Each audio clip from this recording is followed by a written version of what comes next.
जहां से भी आप सुन रहे हैं, खुश आमदीद and welcome. And I'm delighted to be in the second hour of this show. And of course, as we have been for the last 4 weeks, आज episode 4 है with Hakeem Mudassar Fahim Saab, all the way from Karachi in Pakistan. We're going to continue with how to reclaim our health, how to understand our health, how to understand our bodies के हम है क्या. And I think हम इतने मसरूफ होते हैं कि जिंदगी को बस सामने देखते रहते हैं, ये करना है, वो करना है, ये करना है, वो करना है. तो मुझे ऐसे लगता है कि ये जो शो है, हम अपनी सोच और अपनी तवज्जो वापस इधर ले आते हैं कि हम कौन हैं, हम क्या कर रहे हैं, हम क्या चीज़ हैं. And I think this is very very useful, क्योंकि ज़िंदगी तो हमें ऐसे ही फॉरवर्ड डायरेक्शन में ही लगा के रखती है. हम बाहर देखते रहते हैं हर वक्त. हाँ, इसका ये भी हो सकता है कि अंदर देखने का वक्त आ गया. And this is what we are doing इंशाल्लाह ताला. सो विदाउट फर्दर अडू, सबसे पहले हम वेलकम करते हैं हकीम मुदस्सर फ़हीम साहब को. अस्सलाम वालेकुम. वालेकुम अस्सलाम वरहमतुल्लाहि वबरकातुहू. वेलकम बैक हकीम साहब. थैंक यू कैसा सर, बहुत बहुत शुक्रिया. कराची में कैसा हफ्ता गुजरा? क्या कुछ वहाँ हो रहा है आजकल? मैं कुछ सफर में रहा, कराची टू इस्लामाबाद के दरमियान में. अच्छा. आ, ठीक जा रहा है. मौसम में तब्दीली आ रही है, बदलते मौसम की सौगातें हैं. सही. तो कहीं पे सर्दी बढ़ जाती है, कहीं पे सर्दी कम हो रही है, कहीं धूप तेज हो गई. बदलते ज़बरदस्त. मौसम की सौगातें देख रहे हैं. अल्हम्दुलिल्लाह. और बाकी नहीं, मैं पाकिस्तान का हाल पूछने वाला था. मेरे ख्याल में अगर ये ना ही पूछूं तो बेहतर होगा, क्योंकि ये फिर सियासी शो हो जाएगा और वहां हम जाएंगे नहीं. लेकिन थैंक यू नहीं, वेरी मैं मच. ना मैं ऐसे हालात का ज्यादा से ज्यादा आगाह रहता भी नहीं.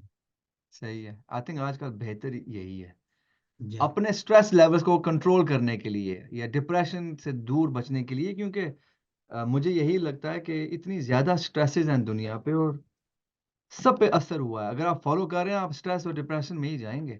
तो it's very good if you can stay disconnected.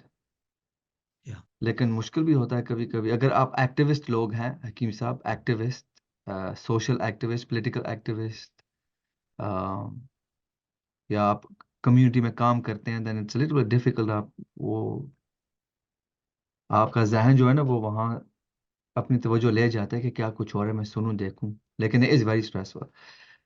अच्छा, तो मैं याद दिलाता चलूं कि पिछले हफ्ते it was all about the mind. Mind के हवाले से बात हो रही थी एंड इट्स लिंक विद तिब. एंड आज का जो टॉपिक है, it will be on diet. लेकिन कुछ मौजू रह गए थे पिछले हफ्ते and I want to touch upon that as well. तो आप अगर ब्रीफली हकीम साहब, मुराकबा, क्योंकि मेरे ख्याल में वेस्टर्न दुनिया में इतने मेडिटेशन तो जानते हैं, और माइंडफुलनेस, यहाँ यूके में इसको माइंडफुलनेस कहते हैं ज़्यादा, और मेडिटेशन भी कहते हैं. लेकिन अगर आप मुराकबा के हवाले से और इसका जो रिलेशनशिप है तिब के साथ, उस पे थोड़ी सी तफसील दें प्लीज. जी. बिस्मिल्लाहिर रहमानिर रहीम. जी देखिए, जैसे अभी आपने जिक्र किया था कि माइंडफुलनेस एंड मेडिटेशन और मुराकबा. सबसे पहले हम मुराकबे की तारीफ की तरफ अगर जाएं तो हम देखते हैं मुराकबे से मुराद है, मुराकबा निकला है रकीब, अरबी का एक वर्ड है रकीब. और रकीब से मतलब है टिकटिकी बांध के देखना या नजर रखना. जैसे ऐसे नजर रखना जैसे शिकारी शिकार के वक्त टारगेट के ऊपर नजर रखता है. ठीक है, उसकी मूवमेंट और उसकी हर चीज के ऊपर नजर रखते हैं कि वो क्या कर रहा है, कहाँ जा रहा है, कैसे मूव कर रहा है. उसके साथ साथ अपने हथियारों को भी उसके मुताबिक, अपनी बॉडी को उसके हिसाब से मूव करते हैं. ठीक है, तो ऐसी कंडीशन को रकीब कहा जाता है. और रकीब ऐसी चीज की जहनी प्रैक्टिस करने वाले को मुराकिब कहा जाता है. और इस पूरे अमल को मुराकबा कहा जाता है. ठीक है. तो एक चीज पे तो फोकस करना. जी हाँ, ऐसे फोकस करना कि उसकी हर चीज आपके सामने से गुजर रही हो और आप बिल्कुल महव हो जाएं. ऐसे महव हो जाएं उसके टारगेट के ऊपर कि आपको दाएं बाएं का होश ना रहे, बाकी चीजें डिस्टर्ब ना करें. जैसे जंगल में अगर आप बैठे हुए हैं, एक जानवर, आप हिरन का इंतजार कर रहे थे और आप उसको ढूंढ भी रहे हैं और अब आपके सामने है, अब आपने उसके ऊपर शस्त बांध ली है, तो इस दौरान आपके आसपास चिड़िया बोल रही है, कबूतर गया है, कुत्ता गुजर गया, आपको नहीं पता चलेगा, क्योंकि अब आप महव है। तो क्या उस दौरान वो इंसिडेंट, वो वाकयात नहीं हुए? वो हुए, आपके लिए जीरो हो गए। तो मुराकबा एक ऐसा अमल है, एक ऐसी प्रैक्टिस का नाम है, जो आप इरादतन करें तो मुराकबा कहलाएगा। और अगर आपसे ये सरदर्द होना शुरू हो जाए, तो ये एक खास कैफियत कहलाएगी, जिसको जज्ब कहेंगे। ठीक है। तो मेडिटेशन, मुराकबा और माइंडफुलनेस में बहुत ज्यादा फर्क है। मैं कुछ चीजों को ऐसे बयान करना चाहूं कि जब आप एज ए एक्सरसाइज जो कुछ आप करने के लिए बैठते हैं, तो जो कुछ करने के लिए जब आप मुतवज्जो होते हैं किसी पॉइंट की तरफ, तो जो एज ए एक्सरसाइज या फिजिकल एक्सरसाइज के तौर पे जब आप मुतवज्जो होने के लिए बैठे, एहतमाम किया, सीधे बैठे, ये सब कुछ मेडिटेशन कराएगा। अभी हालत मुराकबा शुरू नहीं हुई। ठीक है। अब आप उसमें क्या कॉन्सेप्ट है आपका, क्या करना चाह रहे हैं? जैसे माइंडफुलनेस के अंदर क्या है कि आप अपने जहन को खाली करते हैं। खाली करने के अमल के लिए दौरान आप सांस की मशक करते हैं, साउंड का इस्तेमाल करते हैं। अमूमन यही होता है मेडिटेशन में और माइंडफुलनेस में, इन्हीं चीजों का इस्तेमाल होता है। ठीक है। तो साउंड जमा सांस की ब्रीदिंग और जमा आपका मेडिटेशन, मेडिटेशन मुराद आपका टारगेट। ठीक है। तो ये आप एक खास स्टेट में आ रहे हैं, तो ये क्या कहलाएगा? माइंडफुलनेस। लेकिन सब चीज के मजमूए को मुराकबा कहेंगे। इस कोई भी आपको देखेगा, हाँ, इस सब के मजमूए का नाम सारा है कुछ, मुराकबा। अच्छा अच्छा अच्छा। Meditation plus mindfulness plus breathing plus जिक्र प्लस साउंड, है ना, प्लस आपके पीछे नॉलेज, पीछे आपकी हिदायत, इसके मुताबिक जब आप कुछ कर रहे होंगे, ये सब मिलकर मुराकबा कहलाएगा। अच्छा, तो इसका मतलब ये है कि आजकल जो लोग माइंडफुलनेस करते हैं, मेडिटेशन करते हैं, ये पार्शल एक्सरसाइजेस हैं, मुकम्मल जी, एक्सरसाइज नहीं है। जी, बिल्कुल ऐसे ही, बिल्कुल ऐसे ही है। जैसे नमाज का हिस्सा है वुजू करना, जाए नमाज पे खड़े होना, किबला रुख होना, ये सब उसका एहतमाम है, खुद नमाज नहीं है। सही। ठीक है। अच्छा, नमाज का टाइम होना या किसी भी इबादत के लिए जो एहतमाम करते हैं, वो उसका पार्शल वो है, लेकिन वो इबादत नहीं कहलाएगी। ठीक है। अब इसी तरीके से मुराकबा जब आपने शुरू किया, ये क्यों बातें कर रहे हैं हम, इसका तिब से क्या ताल्लुक है? ये हमें कंसंट्रेट कराएगा हमारी मेडिसिन के ऊपर, हमारे इलाज मुआवजे के ऊपर। हमने ऐसी शुस बांधनी है इलाज मुआवजे के दौरान कि मुझे अगर फलां बीमारी है, हकीम साहब ने बताया या तबीब ने बताया या किसी फिजिशियन ने बताया कि आपने ये खाना नहीं खाना है, ये दवा पीनी है, ये अंदर जाएगी और ऐसे ऐसे ठीक करेगी। अब आप उसको देख रहे हैं निगाह से। तो तजर्बात ने बताया कि जब आप इस तरीके से देखते हैं, पानी को पीते हुए देखना, उसका असर ही चेंज हो जाता है। खाने को खाते हुए, क्यों कहते हैं कि ज्यादा महव मातो नायब है, उसका असर ही जब तब्दील हो जाएगा। ताकि आपकी तवज्जो खाने पे हो कि मैं खाना खा रहा हूँ, उससे एनर्जी ले रहा हूँ, तो वो खाना ज्यादा एनर्जी देता है बनस्पत उन लोगों के जो खाना खाते हुए मुतवज्जो नहीं होते। तो हम ये कहेंगे कि मुराकबे का अमल इस यकसुई के अमल को तेज कर देता है, मरीज में भी और सेहतमंद आदमी में भी। उसको पता होता है अब मैं वॉक कर रहा हूँ। देखिए, सारा दिन अक्सर हमें पहले लोग कहा करते थे, अब तो माशाल्लाह शऊर डेवलप हो गया, हम कहते थे भाई आप वॉक करें, वो कहते हैं हम सारा दिन तो हम भाग दौड़ करते हैं, मैं 10 मील चलता हूँ, मैं पोस्टमैन हूँ, मैं फला हूँ, कोई भी है। हम उनको कहते हैं ये फटीक है, ये आपकी एक्सरसाइज नहीं है। एक्सरसाइज वो जो आप कमांड देंगे अपनी बॉडी को कि अब आपने वॉक करना है, इससे अब आपने ठीक होना है। आप आपने ये गजा खानी है, इससे आपने फाजिल मादे को खारिज करना है, और अब आपने जो गजा खानी है उसके अच्छे मादों को जज्ब करना है, बाकी को ट्रेन करना है। तो ये एक मेंटल स्टेट, मेंटल हालत जब बनती है, इसमें मुराकबा आपको सपोर्ट करता है आपके सेहतमंद होने में। ठीक है। जबरदस्त। जो पिछली मर्तबा जो हमने बातें की थी, उसके अंदर हमने रूह का जिक्र किया था। रूह को अमूमन मजहबी रूह को डिस्कस करते हैं। अमूमन लोगों के जहन में यह है कि मुराकबा एक सूफी मुराकबा, यस, सूफी और मेडिटेशन, सूफी मुराकबा जो है वो आपकी बड़ी रूह को या मजहबी रूह को परवान देने में मदद देता है। यस, बिल्कुल ठीक है। आज का अभी जो अभी फिलहाल हमारा मौजूद है तिब्बी रूह। तो हम कहेंगे कि meditation, mindfulness, breathing exercises, concentration की जितनी भी एक्सरसाइजेस हैं, आपको हेल्दी रहने में मदद देती हैं, और अल्लाह ना करे अगर आप बीमार हो गया तो दोबारा हेल्थ की तरफ लाने में पूरा सपोर्ट करती हैं। और इसका रोल जो है मेरे ख्याल में तो 25 to 50% के दरमियान है। मुराकबे का या ये मुराकबे का तवज्जो के, या ये इस फोकस का, तवज्जो का, यस। ये तो बहुत ज्यादा है फिर। Yes, 25 to 50 50%। Percent yes. मैं ड्रग का काम तो 25% है। 25 to 50 के दरमियान दोबारा से मैं रखता हूँ डाइट को कहीं पे, डाइट आगे निकल जाती है कहीं पे, इस टाइप की जो आपकी चाहत है, आपकी यकसुई है, आपकी कंसल्टेशन है, कहीं पे ये आगे निकल जाती है। ठीक है। तो ड्रग का काम है खाली फ्लश करना, ड्रेन करना, कुछ चीजों को किल करना, वो तो उस जगह तक है, बाकी तो आप आपने खुद मेंटेन रखना है। ठीक है। This follows on quite nicely from last week.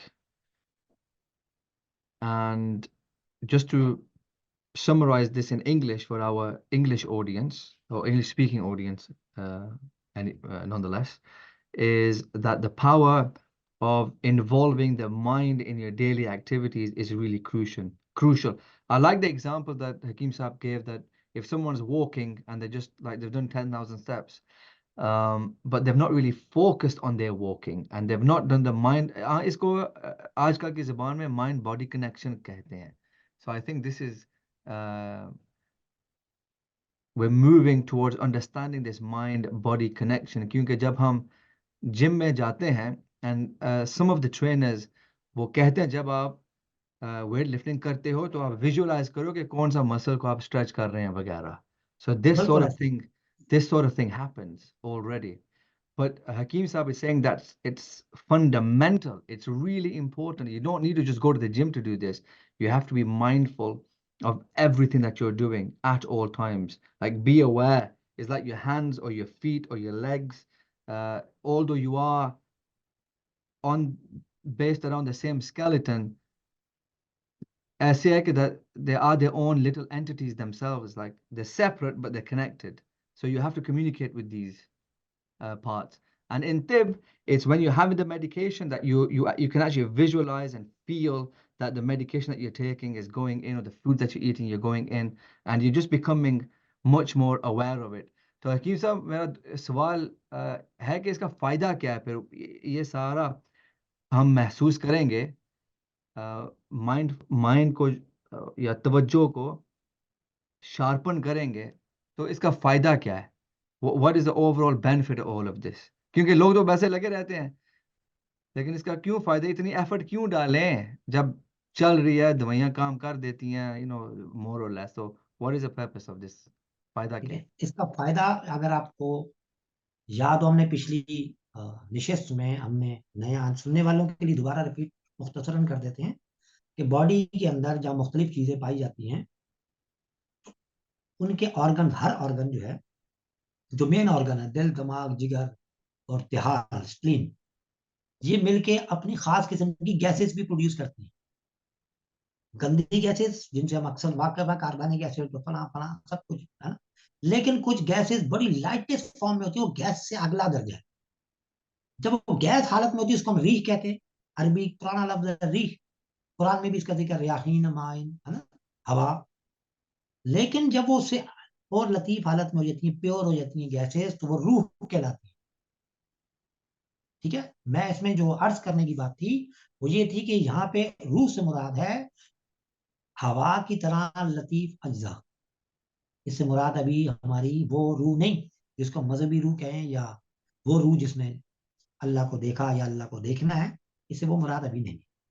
तो इसका फायदा ये होता है कि जब आप मुराकबा करेंगे, इवन आप दुआ करेंगे, इवन आप जिक्र करेंगे, हर एक का अपना अपना काम है, तो ये मुख्तलिफ पोर्शंस की उस रूह को बढ़ा देगा, उस स्ट्रीम को बढ़ा देगा, लाइफ स्ट्रीम जो है ना उसमें इजाफा करेगा। भाई कुछ केमिकल्स ने हार्ट लीवर से निकलना है, मिसाल देंगे, लीवर का जो केमिकल फंक्शन है वो भी ठीक है, लीवर का मैकेनिकल फंक्शन भी ठीक है, उसके बावजूद वो इतना ज्यादा उस पर लोड है कि वो काम नहीं कर पा रहा। ऐसी सूरत में जो उसके अंदर रूह है, उसकी जो गैसेस हैं, गैसेस के पीछे उसकी रूह जो फोर्स है, वाइटल फोर्स की तरह की, वो अपना काम करवाएगी इससे। वो उसको पता है कि कौन से ऑर्गन को कब अपने साथ शामिल कर लेना है एज ए एक्स्ट्रा एनर्जी की। ठीक है। हर बड़े जो ऑर्गन्स हैं जिनके मैंने नाम लिए, दिमाग के साथ असाब उसके दोस्त हैं, लीवर के साथ जितने ग्लैंड्स हैं वो उसके प्रिंसिपल जो है, इन सब ग्लैंड्स का वो लीवर है, ये हमारी तेज जो मानती है। ठीक है। स्प्लीन है, उसको एंडोक्राइनोलॉजी के हिसाब से वो सारी उसको देखती है। ठीक है। ऐसी हार्ट है, वो तमाम मसल्स उसके अंडर में आ रहे हैं। तो ये सब मिलकर, हार्ट खुद और उसके मसल, लीवर एंड उसके ग्लैंड्स, बाकी ग्लैंड्स, ठीक है, ब्रेन एंड बाकी नर्व्स, ये मिलकर अपना एक काम करते हैं। तो इस कोऑर्डिनेशन के लिए कि नर्व के अंदर वो काम है, लेकिन मसला ब्रेन से नहीं नर्व में है, तो क्या होगा कि वो रूह काम करेगी।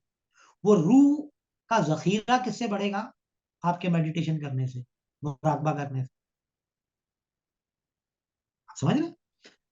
जैसे बड़ी बीमारियां, अल्लाह ना करे किसी को कैंसर होता है, आप देखें आप, या बड़ी बीमारियों में डिप्रेशन शुरू होता है, बड़ी बीमारियों में बहुत सारे बीमारी है, किसी एक का नाम क्या है, सब बीमारियां बड़ी हैं, लेकिन जो बड़ी बीमारियां हैं जहाँ पे फाइट करना होती है, तकलीफ से मराइल से गुजरते हैं, तो वहां पे खाली दवाई दे देना काफी नहीं। एक मरीज है जो पूरे एक मरहले से गुजर रहा है, खाली पेन उसकी कंप्लेंट्स कंप्लेंट्स को एड्रेस करना इलाज मुआवजा नहीं कहलाता किसी भी थ्योरी, किसी भी तरीके का इलाज में।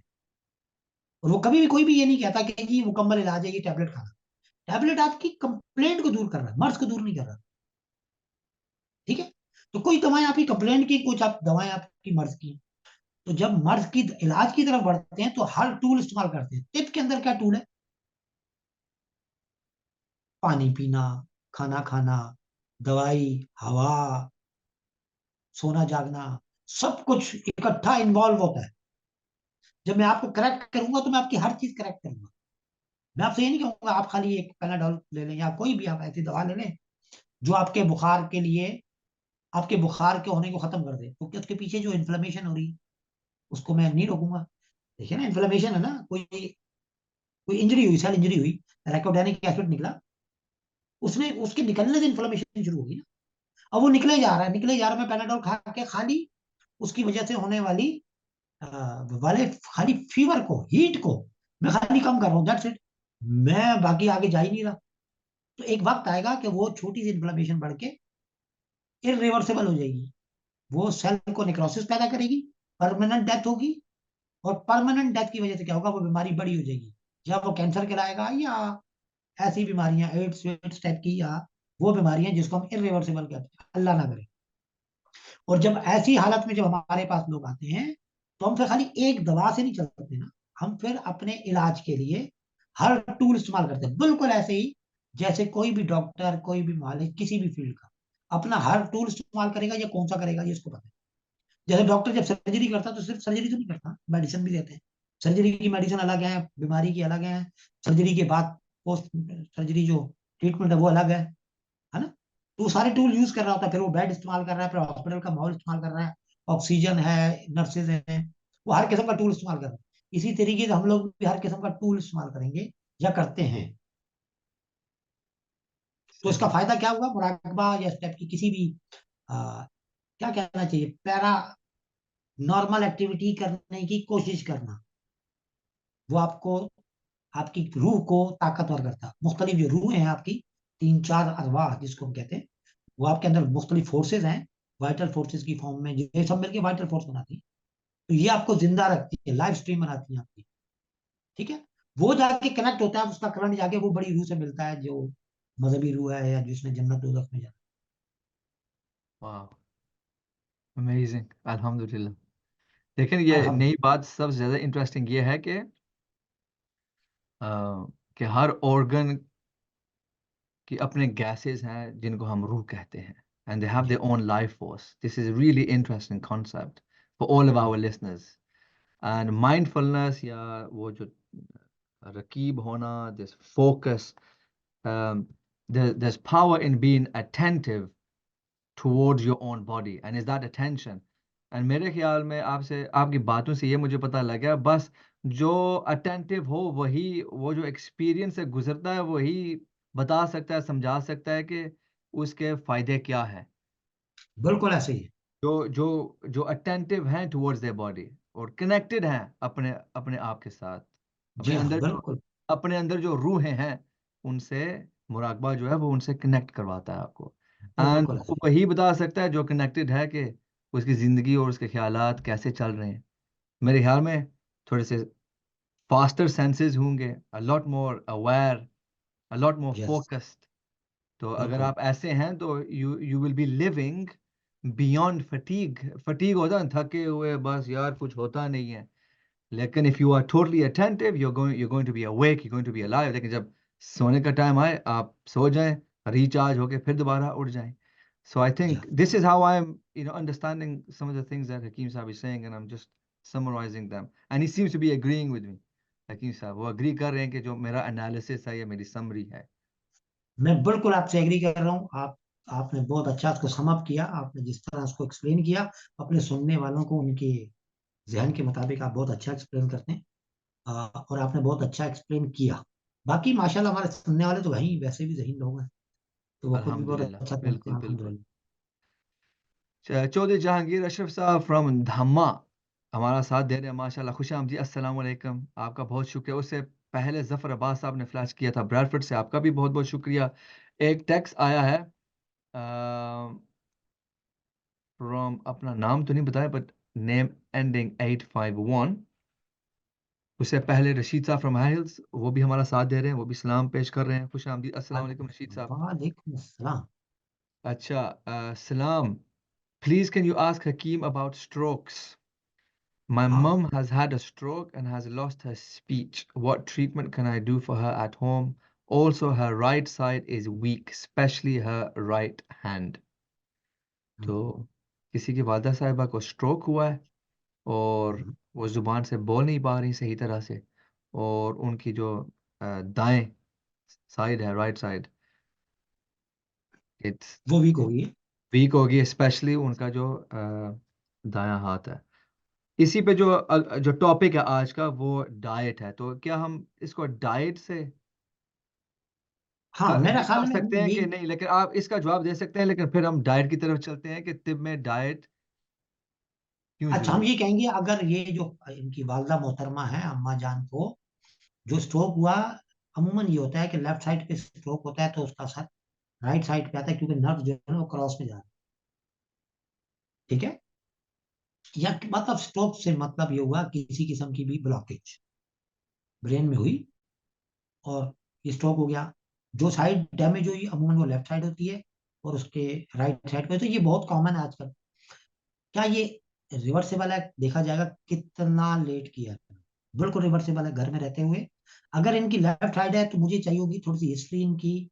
जब तक वो प्रोग्राम सुन रही हैं, अगर उनसे कहें कि उनकी उम्र बताइए, उनके क्या शुगर का है मसला। मुझे लगता है उनको शुगर है, वजन ज्यादा हो सकता है, चावल ज्यादा खाती रही होंगी और ब्लड प्रेशर भी उनको होगा, और वॉक नहीं करती होंगी, और साथ में स्ट्रेस के साथ कोई इसका ताल्लुक होगा, तो अमूमन वो लेफ्ट साइड उनकी ऐसी सूरत में डैमेज होती है। अगर वो ऐसा है तायद कर रही है जब भी, या वो तब्दीली कुछ करना चाहती है, जब भी वो आपको मैसेज करें ना, तो आप मुझे बताइएगा, तो इसको हम आखिर में इसको एड्रेस करेंगे। फिर भी दोनों सूरतों में उनसे गुजारिश ये है कि गौर से इस प्रोग्राम को आप सुनिए, इसको भी सुनिए। आधा पार्ट अभी होगा, आधा डाइट का पार्ट इंशाल्लाह नेक्स्ट वीक होगा। इन दोनों को जब आप सुनेंगी तो आपके घर में से इंशाल्लाह इसका हल निकल आए। ठीक इंशाल्लाह। है, इंशाल्लाह इंशाल्लाह।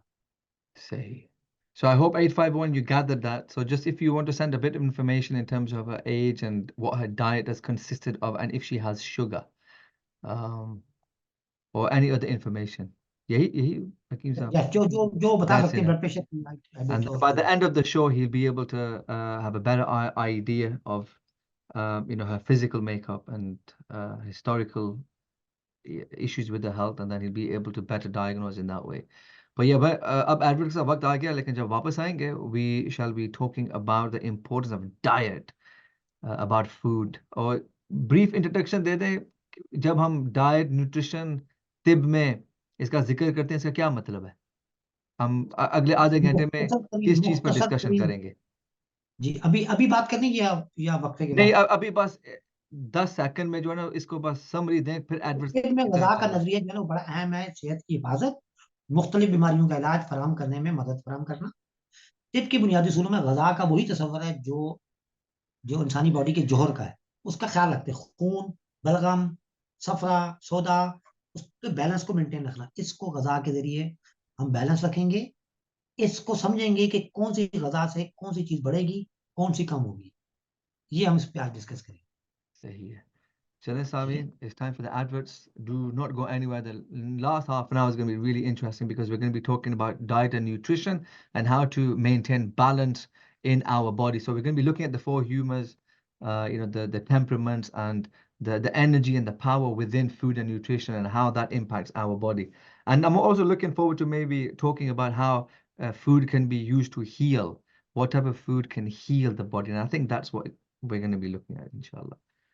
Okay, so I mean, time for the adverts. Do not go anywhere. We're going to be back in a jiffy. खुशामदीद and welcome back. Welcome back. हाँ, अक्सर बोलते हैं कि मेरी उर्दू अच्छी है, लेकिन I know कि I can still do so much more. हम उर्दू के हवाले से बात करें तो कभी कभी सामीन टेक्स्ट भी करते हैं कि नहीं नहीं शाहब आपकी उर्दू अच्छी है, लेकिन I know it's not good as हकीम साहब because I have seen his writing here. तो कुछ अल्फाज हैं मैं यार हकीम साहब ये आपने क्या लिखा हुआ है? I have no idea what this means. लेकिन because I'm in that state I know that I still am in developmental stage. तो अल्हम्दुलिल्लाह कि जो मैं बोल सकता हूँ अल्हम्दुलिल्लाह बचपन से शुरू की आप थी तो बट आई लॉस्ट इट हकीम साहब।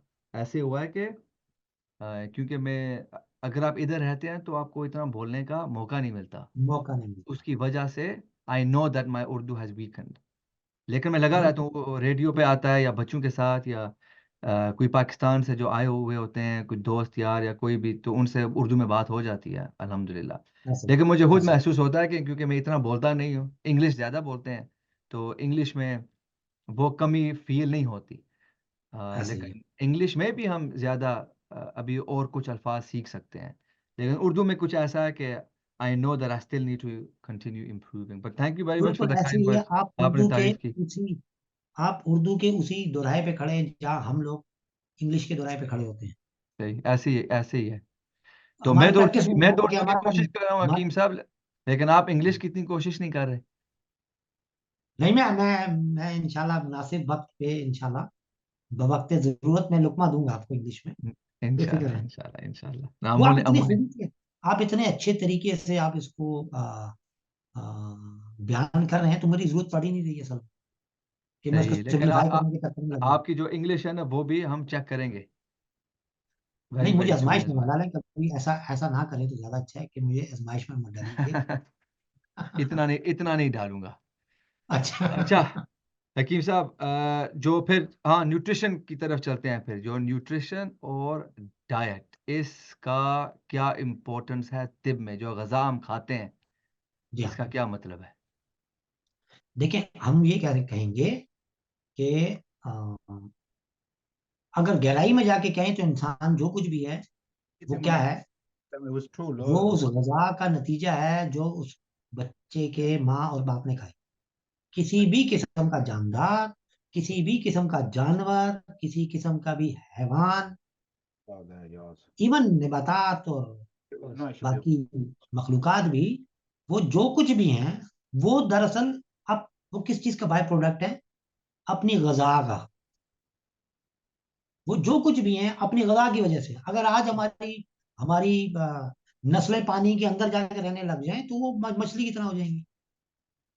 ठीक है। आज हमारी नस्लें अगर जाके दरख्तों पे रहने लग जाएं तो वो उस तरह की हो जाएंगी, ऐसे जमीन के अंदर चली जाए। तो जो मेरा गुमान है कि ऐसा हुआ, तो वो उस तरह की हो जाएगी। इंसान तो एक इतनी जबरदस्त चीज है। तो ये खाली इंसान के लिए नहीं है, तमाम जानदार के लिए है।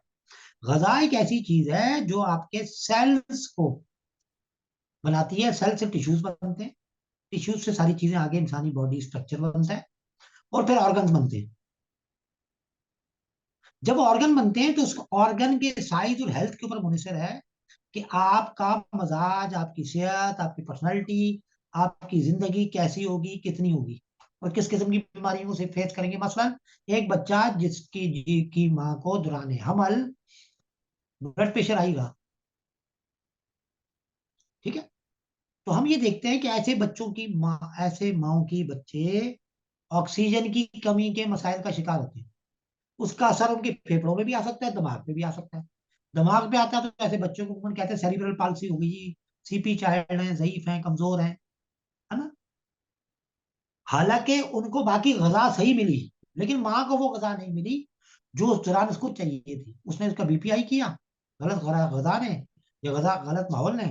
तो क्या हुआ कि उसके वो न्यूट्रिएंट्स जो डिपॉजिट होने चाहिए थे उसके ब्रेन को, वो मुस्तकिल बुनियादों पे नहीं गिरे, या ज्यादा गिरे। दोनों सूरतों में क्या हुआ, उसने उसको नुकसान किया। तो हम ये कह सकते हैं, गजा एक ऐसी चीज है जो किसी भी तरीके से आपके जिस्म में दाखिल होकर आपके अंदर तब्दीली लाए। आपका जो, आप जिस स्टेट में खड़े हुए हैं उसको नरिश करें, उसको सेहत दे, उसको कायम रखे। ना सिर्फ कायम रखे बल्कि उसके अंदर इजाफा करे, और बवक्त जरूरत उसमें तब्दीली लाए। और अगर कोई अटैक हो जाए बीमारी की शक्ल में, जरासीम की शक्ल में, तो उसके खिलाफ मुदाफियत करने में मदद करें। गजा इतनी इंपॉर्टेंट चीज है। वो आपका मजाज बनाती है, आपका मूड बनाती है, आपकी बॉडी बनाती है, स्ट्रक्चर बनाती है, सब कुछ। इंसान जो कुछ है वो क्या है, वो एक गजा का बाय प्रोडक्ट है। ये होगी गजा, आ, हर नजरिए के मुताबिक। टिप के अंदर जो गजा है उसको बुनियादी तौर पर हम चार हिस्सों में रख के देखते हैं। हम ये देखते हैं कि उसके अंदर कौन से अज्जा हैं जो बलगम पैदा करेंगे। कौन जो, बलगम का मतलब है जिससे तरी पैदा होगी। बलगम होगा तो क्या होगा, जिसम में तरी का लेवल बढ़ेगा। कौन से अज्जा हैं जो जिस्म के अंदर खुश्की पैदा करेंगे। जब खुश्की बढ़ेगी इसका मतलब ब्लड बढ़ेगा। ठीक है। खुश्की कौन सा है, दम कहते हैं हम लोग उसको। कौन से अज्जा हैं जो आपके अंदर सफरा पैदा करेंगे, मतलब है बाइल की सिक्रेशन को बढ़ाएंगे। इसका मतलब यह है कि आपके अंदर गर्मी बढ़ेगी। ठीक है। कौन से अज्जा हैं जो आपके अंदर सर्दी बढ़ाएंगे।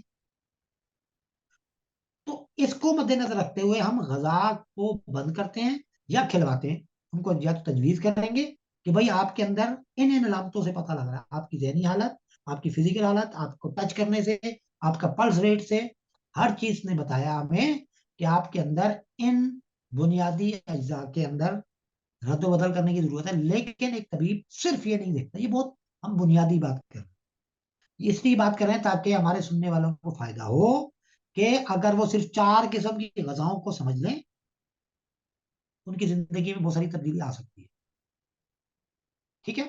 तो अगर आप इसी को हम कंटिन्यू करें या किस तरह की आप कुछ और बात करना चाहेंगे। सबसे सबसे पहले इसको थोड़ा सा समराइज करना है, क्योंकि जब आप ये फरमा रहे थे तो इंग्लिश में एक कहना है कि you are what you eat. Same कहते हैं बिल्कुल। यू आर व्हाट यू बच ईट। हुई। तो एक लेवल तक जब मैं समझता था कि अगर हम अ, अगर मीट खाएं फर्जी तौर पे, एक चिकन, और अगर चिकन ने उदास जिंदगी गुजारी है, फिर आपने उस उदास चिकन को खा लिया है, तो उसका असर आप पे पड़ेगा। मैं ऐसे समझता था, और कुछ हद तक कि you are what you eat to a certain extent, एक लेवल कहा पर जा सकता है, कहा जा सकता है। कहा जा सकता है, हाँ, कि you are what you eat. बाकी तो ये है ना कि अगर आप वेजिटेबल ज़्यादा खाएंगे, आप जिस मिट्टी से वो उगे हैं वो मिट्टी भी न्यूट्रिशन वाली थी, और फिर आपकी जो वो सब्जी होगी वो भी न्यूट्रिशियस होगी, तो जाहिर है वो जो पौधे हैं वो खुश हैं, और दे लाइवली। जब आप उनको खाएंगे तो आपका फ़ायदा होगा।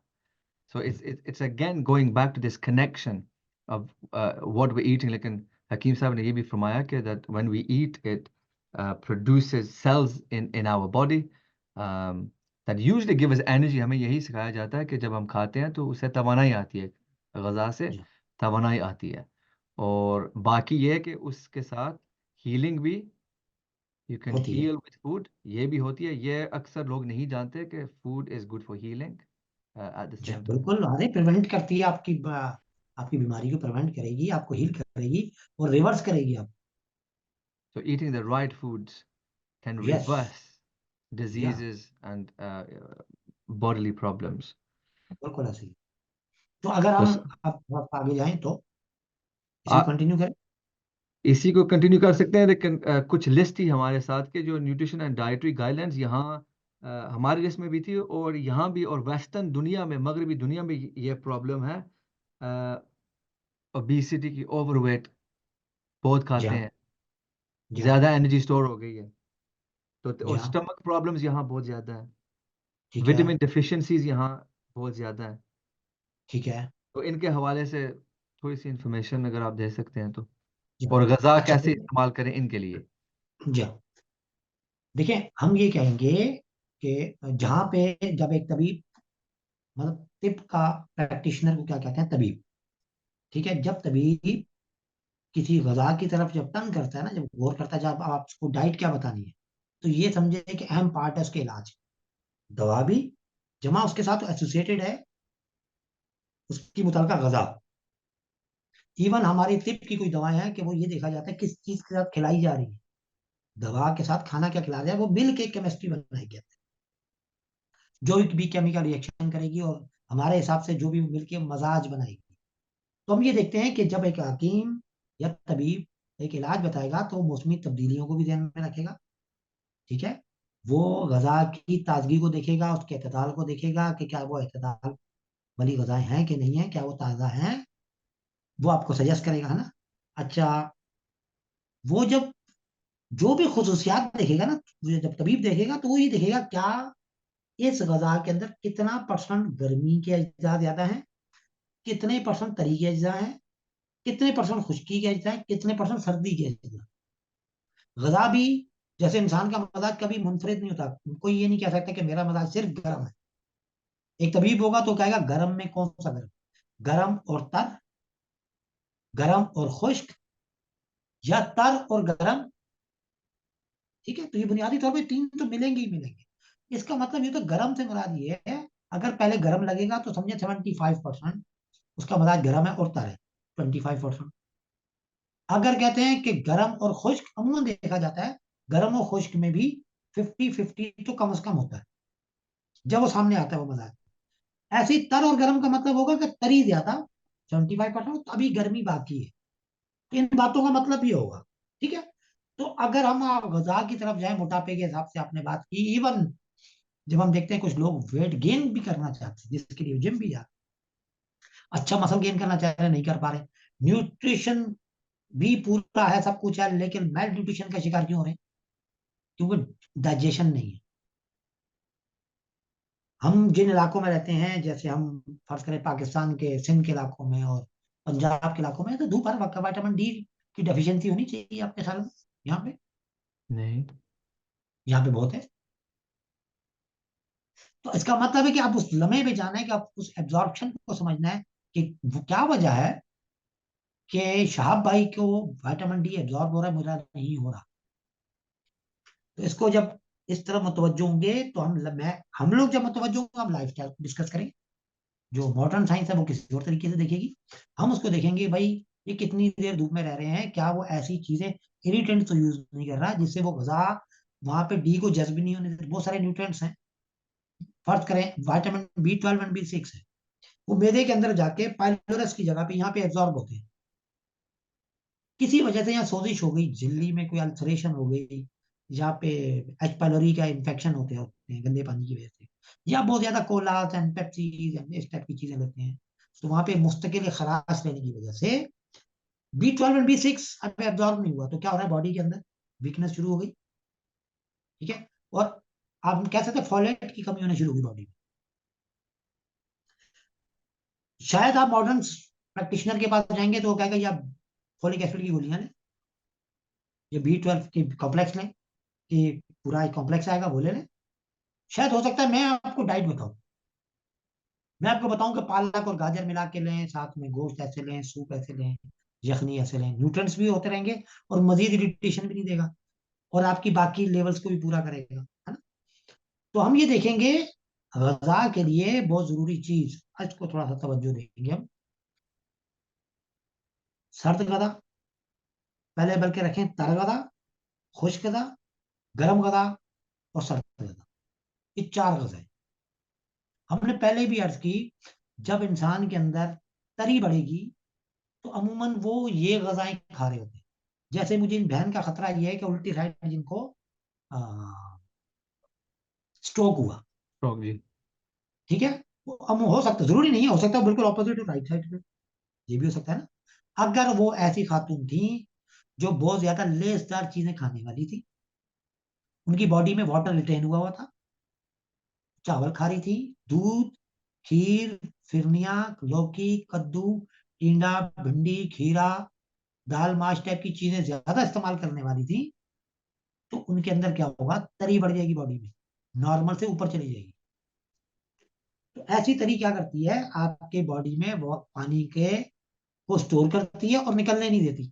उनकी अलामतें क्या होंगी, आमतौर पर अलामत क्या होगी, खांसी, नजला, जुकाम, बलगम, रेशा, बिला तकल्लुफ नजले का बहना, पतला पानी की तरह।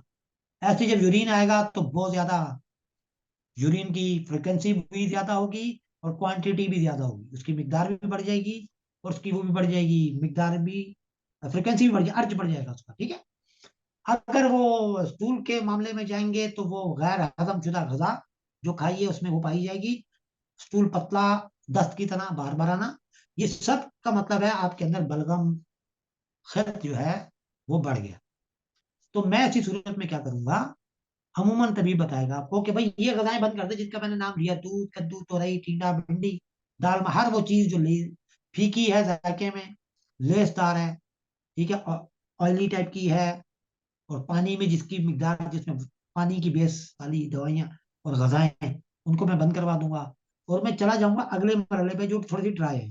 हो सकता है मैं आपको कहूँ सिट्रिक वाली चीजें लें, किन्नू माल्टा लें, आंवला लें, है ना, मुरब्बा जात कुछ खास किस्म के आपको एडवाइस करूँ, या आपको बताऊं आयरन की कुछ चीजें लेना शुरू करें, ताकि आप अगले मजाज पे चले जाएं, पिछले माहौल से निकल आए, खुश्की जिस्म में बढ़ाने की प्रैक्टिस शुरू कर दें।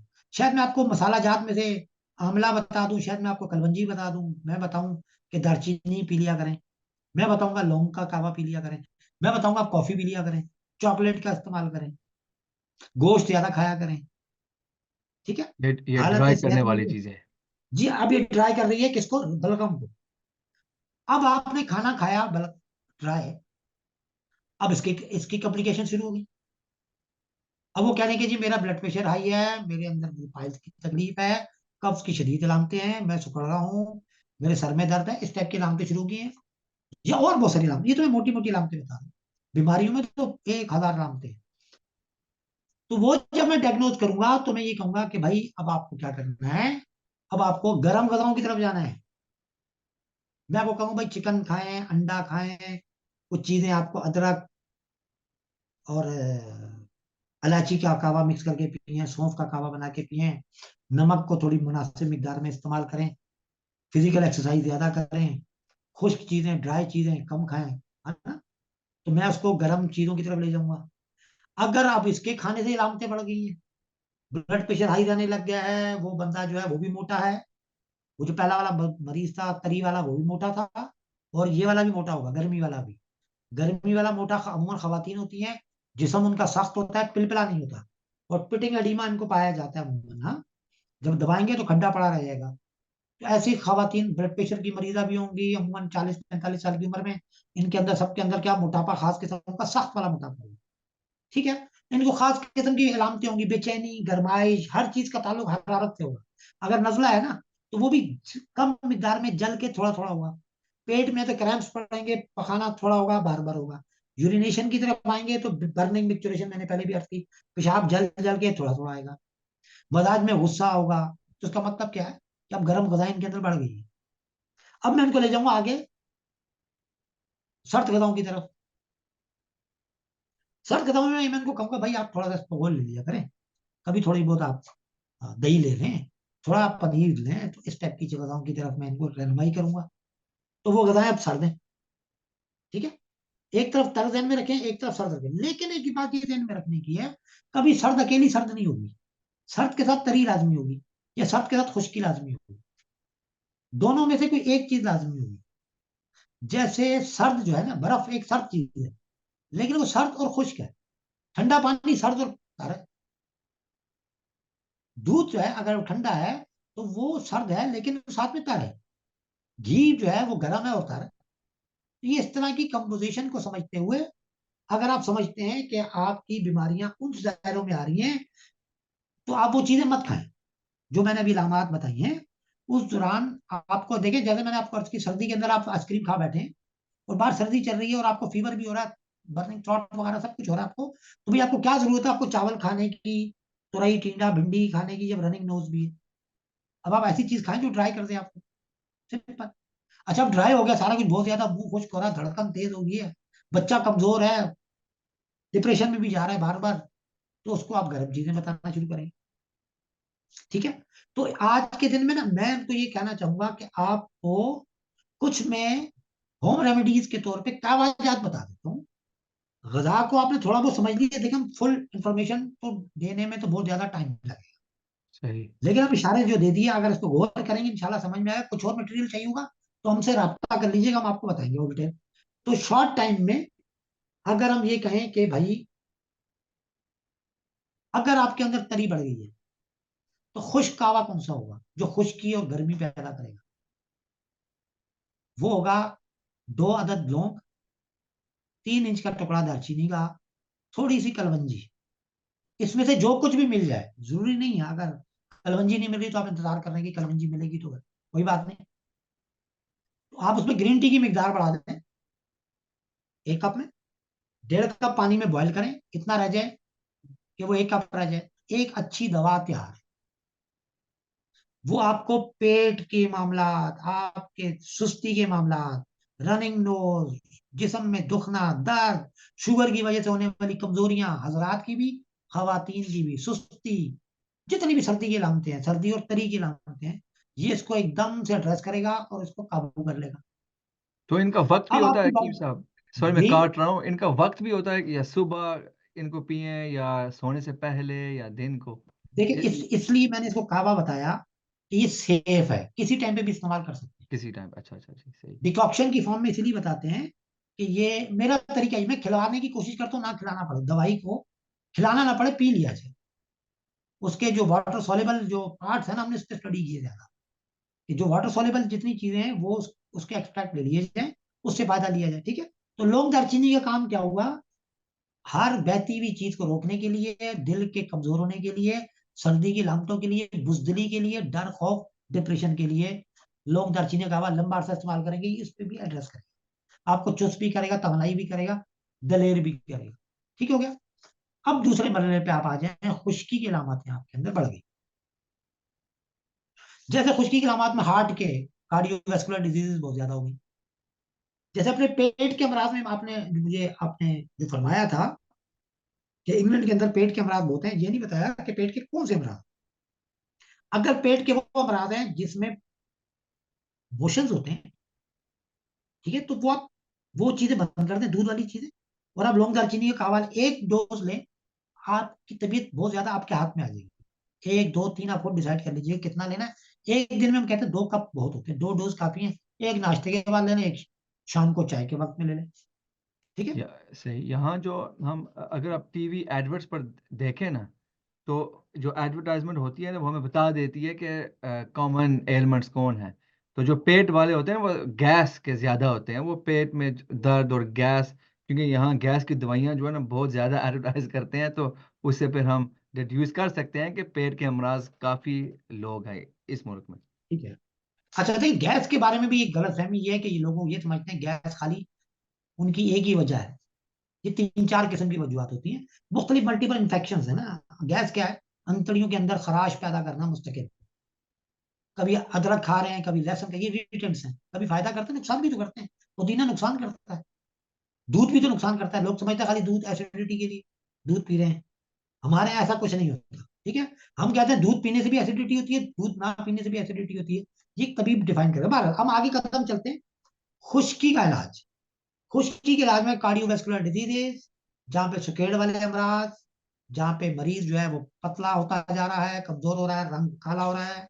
खवातीन के अंदर भी कुछ मसाइल खास किस्म के आ रहे होते हैं, जिनमें कहते हैं हम खवातीन की बीमारियां, वो मखसूस लेवल पे जाके ज्यादा होना शुरू हो जाएं, तो हम कहते हैं कि उनके अंदर खुश्की की अलामतें बढ़ रही हैं। ठीक है। कुछ चीजें होती है, जैसे कुछ चीजें पे खुश्की के क्रैक्स पड़ना शुरू हो जाए, स्किन की डिजीजेस आ जाए, और बाल भी झड़ना शुरू हो जाए, इसका मतलब खुश्की बढ़ रही है। चाहे स्किन में खुश्की नजर ना आए, खुश्की नजर आना खुश्की की अलामत नहीं है। ठीक है। तो हम ये कहेंगे कि अब आपके अंदर वक्त है गर्म कावा पीने का। गर्म कावे से मुराद ये है कि जिसका मजाज गर्म हो। तो हम ये कहते हैं कि भाई अजवाइन, अदरक, काली मिर्च, पुदीना, लहसुन, सोए, सौंफ, इसमें से कुछ भी चीजों का इजाफा करके आप एक दवा बना के वो वक्त से आप निकल सकते हैं, जिसमें गैस हो रही है आपको। जी। अभी अपनी इस बात को मुकम्मल जल्दी से करना पड़ेगा क्योंकि 1 मिनट रह गया खत्म हो। देखें इतनी बस बातें आ रही थी माशाल्लाह। ठीक है। तो हम ये कहेंगे कि जल्दी से क्या करेंगे कि आप एक चुटकी सौंफ, एक चुटकी भर पुदीना, एक चुटकी भर अदरक का पाउडर 1.5 कप पानी में बॉईल करेंगे, आप पियेंगे, आपके अंदर से खुश्की और गैस वाली लामतें खत्म हो गई। अब आ जाए जिसके अंदर गर्मी की लामतें बढ़ गई हैं, मैंने कहा था बर्निंग हो रही है, जलन हो रही है, सोजिश हो रही है नाक में भी, पखाने वाली जगह पे भी, पेशाब वाली जगह पे भी, या स्किन पे भी, या दिमाग में भी, या जहन में भी, या मजाज में भी, जब इरिटेशन आ जाए तो आपने फौरी तौर पे सर्द गजाओं की तरफ जाना है। मुलट्ठी एक बहुत अच्छी दवा है। मुलट्ठी, सौंफ, हल्दी बहुत अच्छी दवा है। अगर आप इसकी थोड़ी थोड़ी मिकदार बॉयल करके पियेंगे, ठंडा करके पियेंगे, तो आप जल्दी से उस कैफियत से बाहर निकल जाएंगे। अगर आपको ये नहीं मिलता तो जीरा सौंफ से आप सही। निकल सकते हैं। ठीक अभी है। तो हकीम सर्द साहब। गजाओं के लिए आखिरी बात, सर्द जी गजाओं जी। के लिए आंवला, सिट्रेक, आंवला गर्म पानी में हल करें और वो पिए। खुश्क आंवला इंडिया का मिलता है बहुत अच्छा, खुश्क आंवला लें, उसका कावा पिए, ठीक नहीं है लेमन निचोड़ें ग्रीन टी में, आप पी के सर्द गजाएं हासिल कर सकते हैं। आज के लिए आज के लिए काफी। that's it and we will continue this in the first half an hour next week। यहाँ इंशाल्लाह इंशाल्लाह। माइग्रेन के हवाले से भी आई थी एंड मम्मी जी टेक्स्ट के तौसीफ है cerebral palsy, माइग्रेन्स और स्ट्रोक्स के हवाले से भी बात मुकम्मल करनी थी, but we're gonna have to continue that next week inshallah। Right, it's time to go। See you next time। Allah Hafiz। Allah Hafiz.